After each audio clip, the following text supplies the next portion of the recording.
Hello, I thought I'd do a little video for my lovely Ko-fi supporters.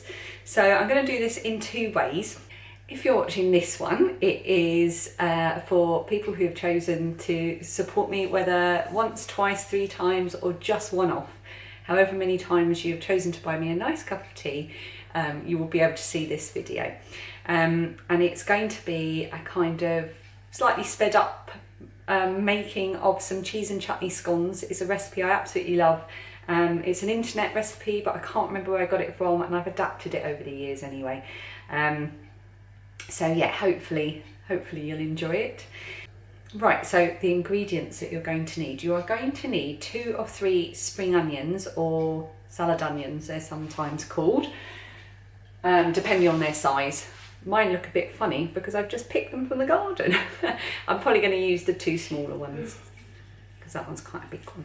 They smell really nice. So 2 sort of medium-sized spring onions, which we're just going to chop up small. We're going to need 100 grams of butter. I always use salted butter because I just prefer it. So we need 100 grams of butter, but margarine will do, or stork or something like that. We're going to need some plain flour, so it doesn't have any raising agents in it basically. And you need 300 grams of the plain flour.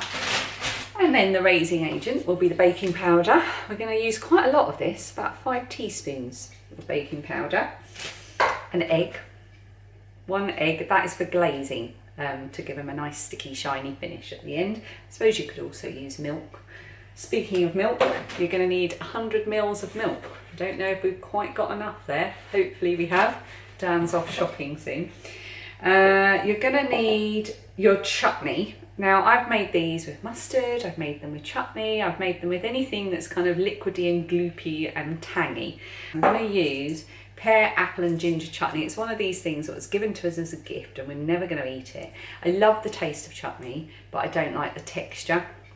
So I'm going to whiz this up so it's smooth. I'm going to use a stick blender and whiz it up to a smooth paste before I use it. But you're going to need 4 or 5 tablespoons of that. It's probably going to be about this whole jar, which is great because I want to use it up.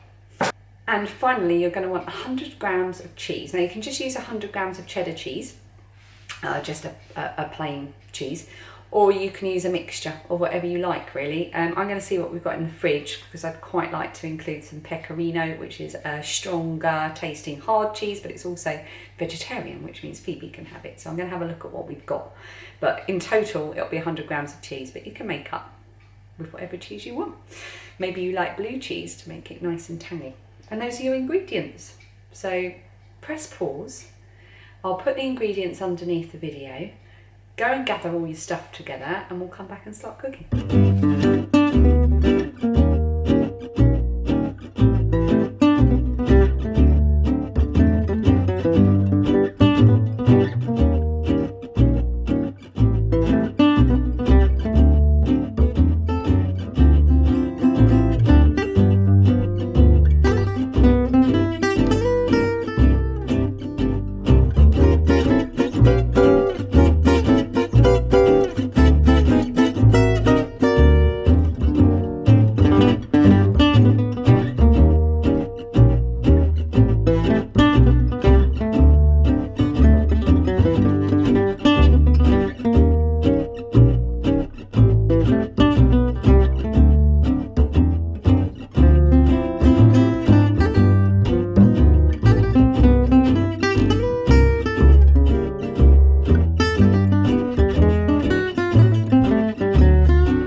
enjoyed that little bit of baking with me.